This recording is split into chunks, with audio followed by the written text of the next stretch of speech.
Hello, guys. Welcome back to the Blackout Tea channel. I hope you guys are having a blessed and wonderful start of your day. We're going to get into some information here today. If you're here, please do me a favor, thumbs up the video, subscribe if you have not became a subscriber yet as well, and make sure that you are turning on those post notification bells so that you guys are updated each and every time I do bring you videos. We're going to get into some things. This is surrounding the case of Kada Scott. Um, as well as Keon King's police connection, allegedly. Okay, I'm hearing the streets is talking. They want to say that supposedly he could have a family member that is in law enforcement.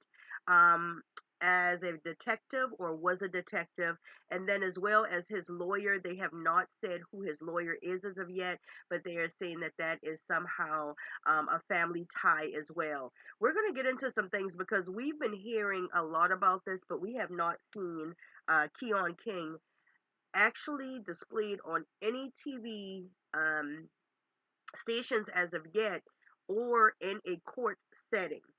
We know that they are still working on coming up with charges to get them what they need as far as. We also know that there was a vehicle, a second vehicle that Keon did have ties to that has been burned. And lo and behold, they actually smashed the car, I believe, before even being able to get information that they might have had that was valuable to them. So that car is no longer available for them after the car was burned, picked up. I believe it was smashed. Again, that's going to be allegedly as well.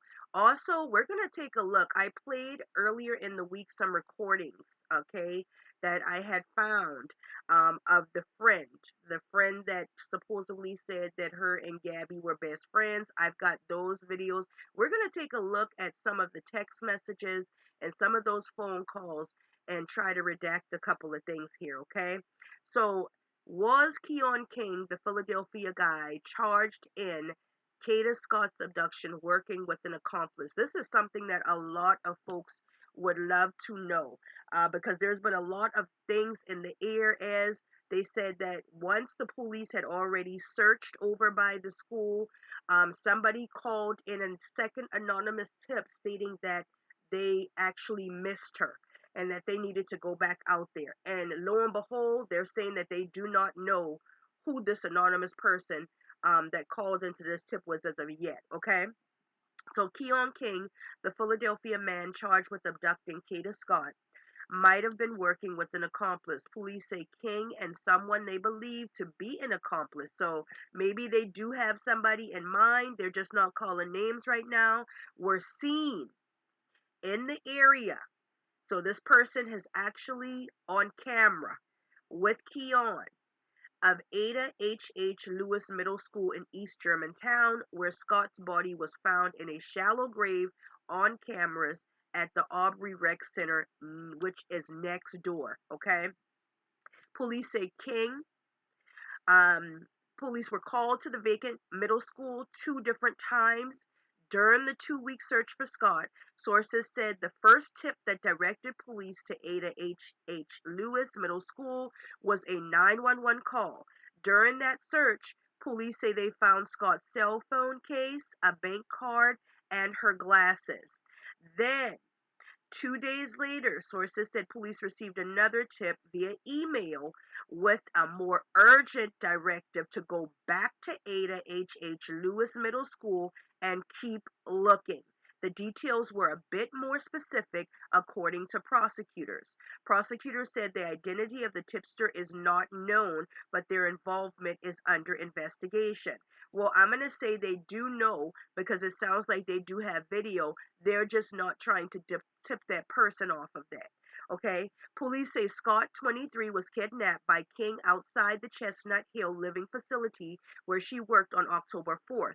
She was likely killed 20 minutes after she got into a 2008 Hyundai Accent that was driven by King, according to investigators. This is the second vehicle. Okay. The vehicle that first no one knew about, they were all looking for the other car that I've now got actually on my YouTube as well. Investigators believe King then brought Scott's body to the area behind Ada H. Lewis Middle School, where her body was found buried in a shallow grave on Saturday. Amid the investigation, Philadelphia City Council member Cindy Bass has called for the school to be demolished. The cause of Scott's death is still under investigation. The Philadelphia Medical Examiner's Office, according to sources, is using a forensic apologist. Y'all, let me tell you, I'm a geeky girl, okay? To examine Scott's remains. King is still being held on $250 cash bail. I don't know why they keep putting him on these cash bails as prosecutors continue to build a homicide case against him. He was arraigned Tuesday on conspiracy and arson charges connected to allegedly burning a car that police believe was used to move Scott to multiple locations, including the school where her remains were found. CBS News Philadelphia reached out to King's lawyer, Shaka Johnson. So now they are now actually giving her name to comment on the case and have yet to hear back from her. Okay. I believe she's a female. Okay. That's just allegedly, not sure yet. Okay. Here we are with a timeline of the investigation. And if some of this does not play, I'm just going to go ahead and read the information to you guys down below. Okay. Update into the investigation indicates Scott's disappearance and death. Authorities say tips from the public helped lead them to Kata's body, as well as a torched car connected to the case. Kata went missing October 4th while working an overnight shift. Action News reporter Chad Berdelli standing by right now with more on the suspect's criminal past. But we're going to begin with reporter Taronda Thomas live at the site of the vigil for Kata right now with an investigative update today. Taronda. Yes, Brian and Sarah, this is the abandoned school where Kata Scott's body was found, and now it's going to be the site of a vigil that's being organized right now. I want to give you a look at a place where people have been leaving flowers and balloons in memory of Kata. The site is also key because investigators say they have video evidence from nearby. They're using it to build a case against the suspect, who was originally facing kidnapping charges and is now facing a lot more. Our hearts are broken beyond measure. The family of Kata Scott devastated by the latest developments in her disappearance and death. It has been confirmed that these are the human remains of Kata Scott. Now comes the work to bring her killer to justice. Today, the Philadelphia District Attorney announced new charges against the prime suspect, 21-year-old Keon King. Those charges include tampering with evidence and arson. Investigators have connected King to a black Hyundai that was stolen the day before Kata Scott went missing and found on fire a few days later. We recovered additional evidence, including video evidence that confirms that this vehicle, we believe, is the vehicle that Mr. Keon King used to move Ms. Scott. The suspect's cell phone data also connects him to sites linked to that black Hyundai. King is also facing conspiracy charges. Investigators looking into whether someone else was involved driving a gold Toyota police recovered last week. We believe the people in these vehicles are working together. The district attorney's office anticipates filing homicide charges once the autopsy is complete. A tip led to the discovery of Kata Scott's body on Saturday when police searched the grounds of the vacant Ada Lewis Middle School a second time. They did give more specific details in terms of where to look, and ultimately that is what led us to her. Just as the community came together to search, they're asked to come together to support. City Council member Anthony Phillips collecting donations for Scott's family. Kata Scott mattered. Her life matters. Scott's family, speaking through a statement, encourages the community now to focus not on her death, but on her life. Please honor Kata's memory by showing kindness and care to one another, just as she did every day of her life. And you're taking a look at the podium that's being set up for this vigil that's going to be held in Kata's honor. We do know that community members, local and state dignitaries will be here because, you know, this story has gotten local and national attention. So many people caring and praying for Kata Scott, now seeing this end be so tragic. Now, the district attorney's office will not say how Kata Scott and the suspect knew each other, just that there was likely some sort of cell phone communication. The district attorney's office is also still taking tips in this case. They're asking for the community's help for those wanting to donate to the Scott family. They're collecting donations that include things like gift cards, personal care items, and non-perishable food. Those can be dropped off at the office of Councilmember Anthony Phillips on Wadsworth Avenue. We are live in East Mount Airy. Taronda Thomas, Channel 6 Action News. Okay, Taronda, thank you. Let's switch live now, actually, to reporter Chad Pradelli with more on a previous case against King that was abruptly dropped earlier this year, and new questions around that today, Chad. Yeah, Brian, as you know, there have long been critics of District Attorney Larry Krasner, and some of those critics are getting much louder, and it's because of his office's handling of a prior case involving Keon King. Hanging from an overpass on the Vine Street Expressway is a sign that reads, "Kata's blood is on Krasner's hands." District Attorney Larry Krasner and his office have come under fire for withdrawing charges against Keon King related to a separate domestic violence and kidnapping case earlier this year. It happened on the 1900 block of North 23rd Street. King allegedly attempted to break into the home of a woman, appeared to be holding a gun, and repeatedly peered through windows. After several failed attempts to enter the residence, court records say that when the complainant left her house with a friend, King jumped out of his car, yanked her by her hair, threw into his car, and threatened he'd kill the friend if she intervened. He then allegedly assaulted the victim in the car as he drove through Philadelphia, before eventually dropping her off in Fishtown. The case was eventually withdrawn by the DA's office after the alleged victim and witness failed to show up for court. Krasner again admitted mistakes during a press conference today. The buck stops here. That is on me, that it was not handled in that fashion. Last week, the DA appeared critical of the judge in the case, saying bail was set too low at $200,000. 10% of which King paid to get out on bond, and claimed his office didn't petition for a higher bail as to not anger, quote, judges on call overnight. A spokesperson for the courts, Marty O'Rourke, put out a statement last week saying in part, "The DA's comments are appallingly disrespectful and a sad attempt on his part to find a scapegoat for his own failings on this matter." As we have indicated before, I do believe that there is a way this could have been presented without those witnesses. And one way the DA admits and critics acknowledge, it's tough to try cases when a complainant or witnesses do not come forward. But in that prior case, there was significant video evidence of much of the alleged crime. I'm live in East Mount Airy. Chad Pradelli, Channel. All right, guys. So that DA is under fire. We all know because they wanted to blame the judges. They said that the judges did not like to be woken up in the morning, but we are now coming to find out that it was not 3 something in the morning. It was actually 3 something in the afternoon, where they could have went and gotten that warrant signed, and they did not. Or I'm sorry, the bond. And they didn't. They did. However, they tried to make it seem like the hours changed because they had actually not notified the individual where you saw Keon peering into the young lady's window.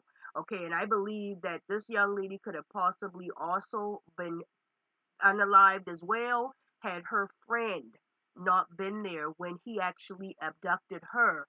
And that is the only reason he might have put her out on another street or in another area of Philadelphia. Okay, so as police continue to investigate the death of 23-year-old Kata Scott, here is a timeline of the developments, okay? So down here, we've got on January of 2025, King is accused of kidnapping and strangling the woman that was just in question. However, the charges were dropped after the victim who survived the encounter supposedly failed to appear in court. She has already come out and said that she had not received any notices. On October 3rd, a 2008 black Hyundai Accent was stolen from the 6600 block of Spurge Street. On October 4th, Scott was last seen by her family at around 9:45 p.m.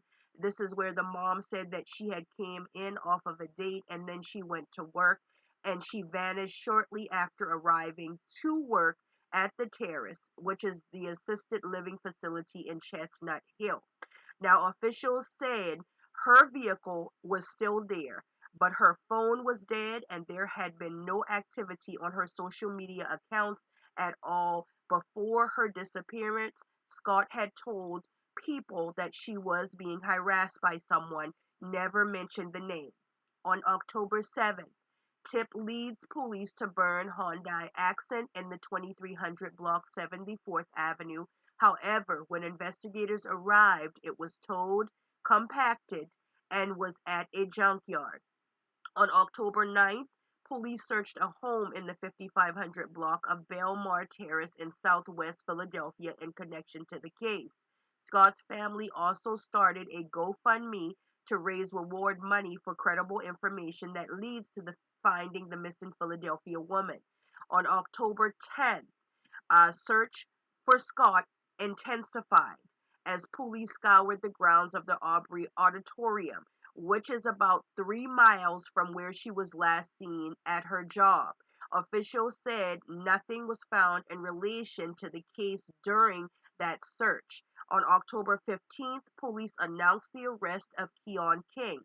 Officials also asked the public to help locating a car believed to be connected to the case. A tip led police to the vehicle, a 1999 metallic gold Toyota Camry with Pennsylvania tag MSX0797 later in the afternoon in the East Falls section of the Philadelphia area after it was spotted in the parking lot at a Gypsy Lane condos. So it appears that earlier in the day, police were back near the Aubrey Auditorium in Germantown for another search. Using drones, K9 units, and crime scene teams were deployed to search the nearby abandoned Lewis Middle School, where police found physical evidence at the scene, including Kata Scott's card and a phone case. I also heard glasses. October 16th, King is held on a $2.5 million bail. On October 17th, this is when that chilling video surfaces of King in relation to that January 2025 kidnapping case he was seen peering through the young lady's window. Philadelphia District Larry Kostner addressed that previously dropped charges against King from the first alleged kidnapping. We could have done better in that. A really sophisticated approach to the case would have been to try to put it all in with video evidence, he said. October 18th, a very specific anonymous tip leads police back out to the wooded area near the vacant Ada Lewis Middle School, where a female body is found in a shallow grave. On October 19th, police say DNA testing indicated the remains found near that vacant school were those of Scott. On October 20th, the district attorney's office announced new charges against King, including arson, causing a catastrophe, conspiracy, and tampering with evidence. The new charges come as officials release details about the stolen Hyundai Accent, the second vehicle they believe is connected in the case. Investigators reveal that surveillance video and cell phone data links King and the Hyundai to various crime scenes that are a part of the investigation. They also confirm the remains are that of Scott's. Officials say they believe other people may have been involved in this case. However, they did not release any other details about who they may be or the extent of their involvement. November 3rd, King is actually going to be scheduled to appear in court. So that will be the first time that we'll actually even get a look at him since all of this happened, okay? Kata Scott's friend, one of her best friends, she was actually supposed to be in her wedding come next month. Kata was supposed to be in this girl's wedding. I'm going to see if this is going to play again. If it does not, I'll be reading down below anyways, guys, okay? And it's taken a while. So the Philadelphia community gathered again Tuesday night to honor Kata Scott. To see this happen to someone so close to me, and this is the friend speaking, and not understand why it's happened. Such a senseless, foolish crime. Who is God's friend? Wait a minute, y'all. Is it trying to come up? No. It is not. Just a second. If it's not, we're just gonna scoot past it. The internet right now is just not acting the best of the best. Let's see. But y'all, it seems like it's a lot going on. I don't know who these other accomplices are. It it is indicating that this young man is tied to finances. He is tied to money, or his family is tied to money. And this is why when he gets into trouble, or he was getting into trouble, he was able to bond out of these things. Like I said, he might have people that know people as well, and that's what it's pretty much sounding like. So we're gonna skip past that because it has not started playing as of yet, and it's actually getting on my nerves too. So let's see, guys. Here, we're gonna go ahead and get into the TikToks that I was able to relocate, because the friend had already deleted hers, but you know how some people have already screenshot these things.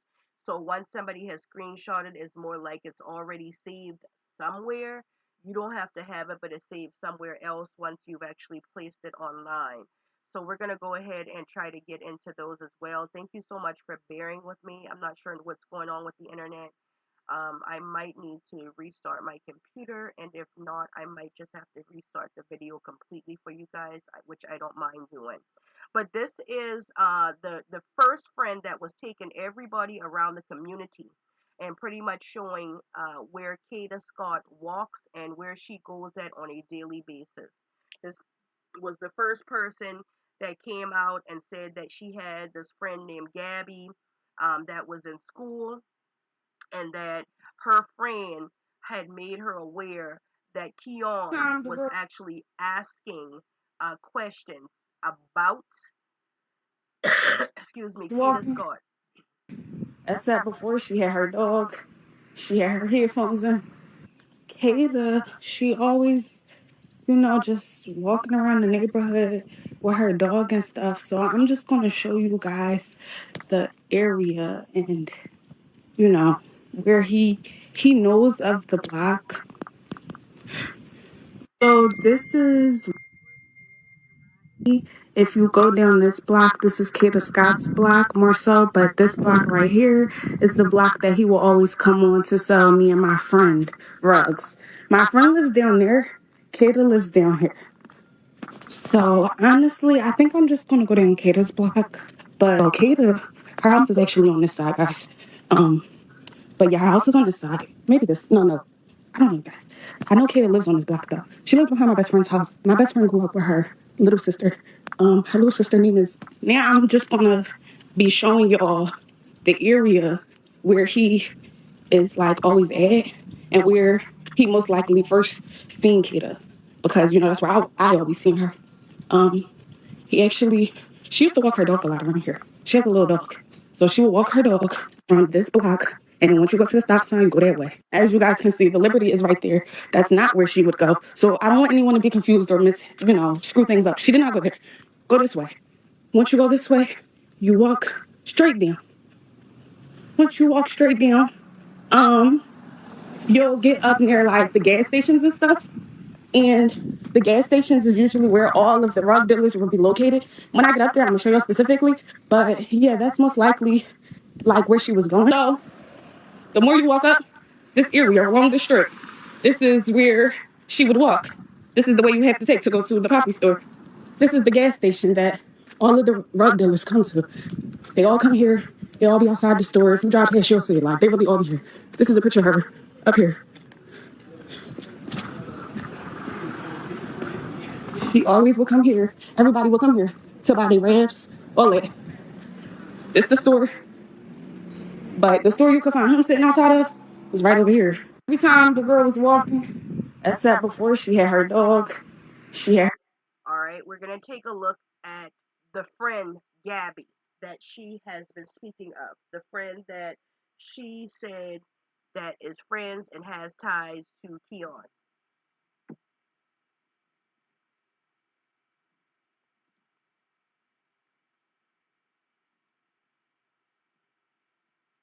Kata Scott situation. So, if you are unaware, Kata Scott is a girl that went missing in Philadelphia on October 4th.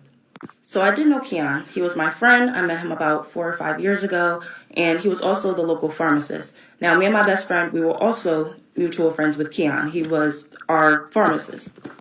So one day Keon calls me, and keep in mind I am in school, I am in Maryland, and he will usually just call me, just to check up and talk. So he calls me and he asks me if I know Kata. And I'm like, yeah, like I know Kata. And he's like, oh yeah, I noticed that she lives really close to you. I'm like, yeah, like she lived right in the back of me. And I'm not thinking nothing of it because he usually calls me and, we just be chatting. He'll call me about like, the people that be around because he is the pharmacist. I live in the neighborhood and he be in my neighborhood. So we hang up the phone and that was that. We were only on the phone for 29 seconds. So you can see that this is the day that he called me. And We're going to pause this. Okay, we're going to pause this because this says outgoing call. Y'all see that? But she's saying that he called her. She also has him, like I told you guys in that previous vlog that I did, not vlog, but YouTube session that I did beginning of the week. She calls him Elliot in the phone. Again, this is an outgoing call, but listen to what she's saying. And this was before Kata went missing, and we were only on the phone for 29 seconds. Also, I know that his name says Elliot in my phone. That's just what we call him. So a couple of days after that, my best friend calls me, and we're just talking about life. And I mentioned to her how Keon brought up Kata to me. I'm not thinking nothing of it. I'm like, oh yeah, like he was probably trying to flirt with her. He's probably trying to get at her. Mind you, me and my best friend, we know Kata because we grew up with her little sister. Now, we didn't know Kata personally because, again, we grew up with her little sister. We were around 12, 11 years old. Kata, she was much older than us, so we didn't really talk to her. So my best friend was like, oh yeah, like he probably thought she was cute, and that was that. So right here is the day that I called my best friend and told her. So this is her conversation the day that she called her best friend back, because the best friend had said she said she was not going to the cop, that this girl Gabby said that she was not going to go to the cop. Okay, so now this is Her that, her showing Keon that was voice trying to get at Kata. This is before she went missing. So a couple days, maybe a week after that, it is reported on October 4th that Kata is missing. So keep in mind, I am in Maryland, so I'm not really into all the Philadelphia news that be going on, so I'm not knowing that Kata is missing. I don't know why she keeps saying she a Maryland girl. Your mom live around the corner. Your mom live around the corner, and there's a whole young lady missing. So it's hard to believe that she didn't know about it. Until my best friend sends me a text and says that Kata is missing. So this is the day that my best friend tells me that Kata is missing on. So I'm gonna pause this so we can see the text. So it says, "Hey, I'm gonna call you right back." Okay, and then she says, "Hey, girl, what's your name? Wait a minute, what's your name, sister missing or something?" And then she says, "Who?" And then she says, "What's your name, sister is missing." That's what she meant to say there. Okay, and that's when Kata Scott, she sent her a picture of the missing flyer that was being placed out, and she says, "Right, this that girl's sister." And then it says, "What?" And then it right down he said, "The fuck." Somebody says the fuck. October 9th. So I'm in my friend's dorm and I call Keon and it's a lot of music and a lot going on in the background. So I go somewhere that's quiet and I tell him, Keon, Kata is missing. Like that girl, she's missing. So he was like, what? And then after that, the phone just hung up. So here you can see that I called Keon and we were on the phone for 2 minutes. Again, okay? This says outbound call again, guys. Okay, this is her calling him again. Okay. So you have to keep in mind, this was my friend. Okay, I did not think that he could be capable of anything like this. In my head, I'm just thinking, there's no way in the world he could have did something like this. There's no way in the world. So then, a couple of days after that, my mom sends me a screenshot of Keon turning himself in for the kidnapping of Kata. So this is my mom sending me the article. This is now talking to her mom. "Oh my God, call me ASAP." And then she says meetings. And then she says, "I guess call when you're done." This is exactly why you cannot get in the car with random people. I know the black guy. He was the captain in the 35th. See here? The captain in the 35th. And I called him when you were arrested. I should have been a lawyer, and I would die if I couldn't find you. And she was distraught to say the least. Captain and the 35th. I don't know. Sounds like police connection. And I know she said that he was a random person, but she says this about all my friends.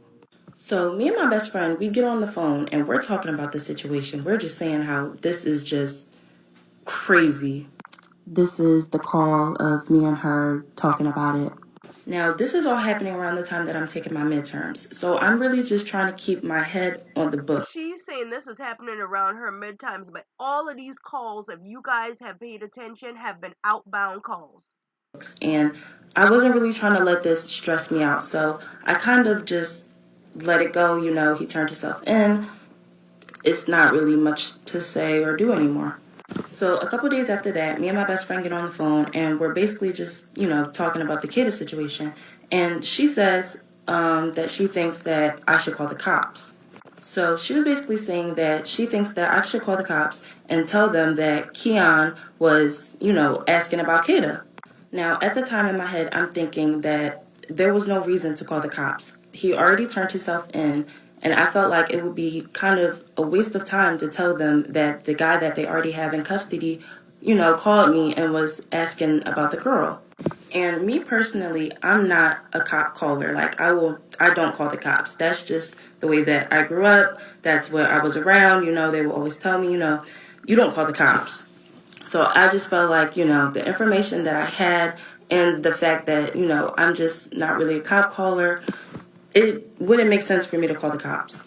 So then my best friend tells me, well, if you won't call the cops and tell them, then I will. And then she basically tells me that she doesn't want to be friends with me anymore because I won't call the cops. And I told her, that's completely fine. I just don't want any involvement.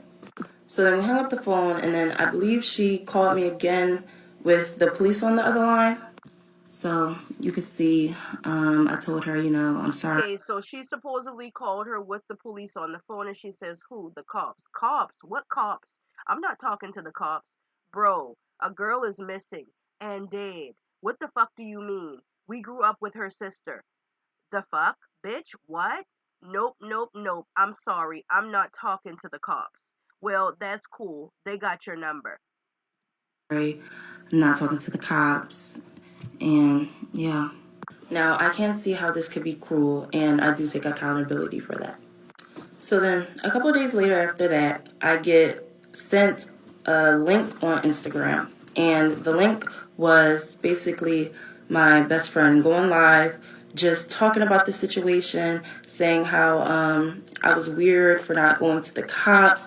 And people in the comments were just coming up with their own narratives about the story. And it just got way out of hand and it just spiraled. So you can see somebody sent me the link of the live, and still to this. So she's saying that somebody sent her the link of the live, but she did not open it. I don't believe it. I believe that she actually viewed it. It says like, what the fuck? And then something said, shit is so weird. What the fuck? Is gonna try to get you involved. Is they gonna try to get you involved? Man, I don't know what she on. So she's now speaking of the friend that supposedly called her with the cops on the phone. Day, I have not watched the full entire live. Then people just started asking, who is Gabby? What's the connection? And, she told people that I was in Maryland for school, and it was just a whole entire thing. So, of course, I was angry and I was confused because what is going on? So I text her, I tell her that, that was weird. So the other text, this is so weird, and I can't see right here, guys, what's going on. And you scroll through, I can't see right there. It's real life giving you want clout off of this situation or something. When you keep saying my name, dog, this is mad weird. This is weird as shit, bro. You slimed out for that. 100 people on that live, bro. Child, 100 people, girl, millions of people now. Bro, EVB saying you scared. You scat for that. That's really some weird ass shit, bro. You was supposed to be my homie. I mean, girl, somebody is deceased. Somebody's child is gone. It could have been you. And yeah. Then I started seeing posts of people saying that they think that I set Kata up and that why wouldn't I go to the cops, and that I was just suspicious and all of this stuff. And this was never the case. So I do end up contacting the authorities after I seen people just making up crazy stuff about me and the situation.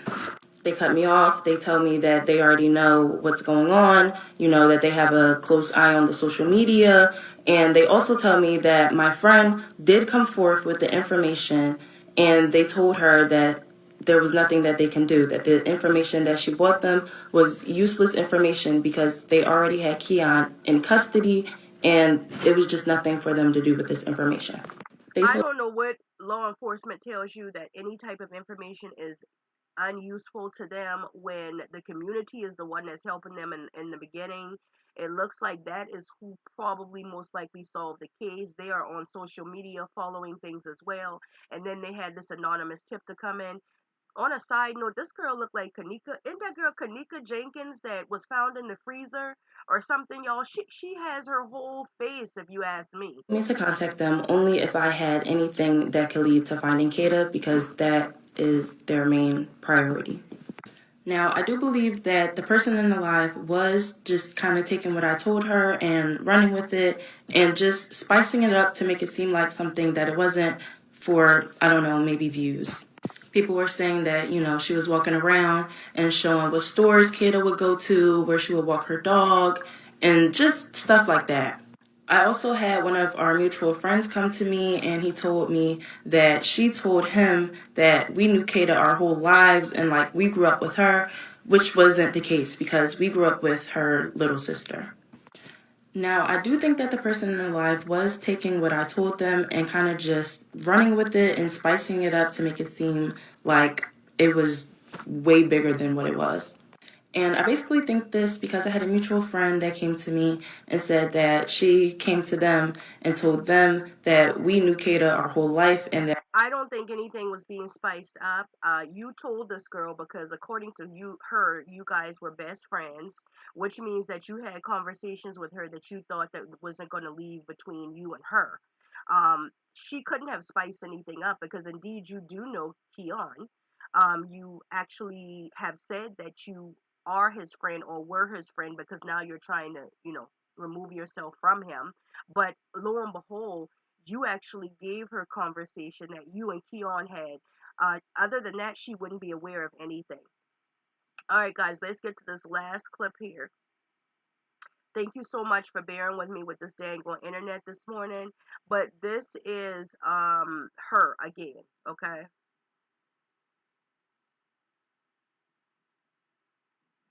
Oh.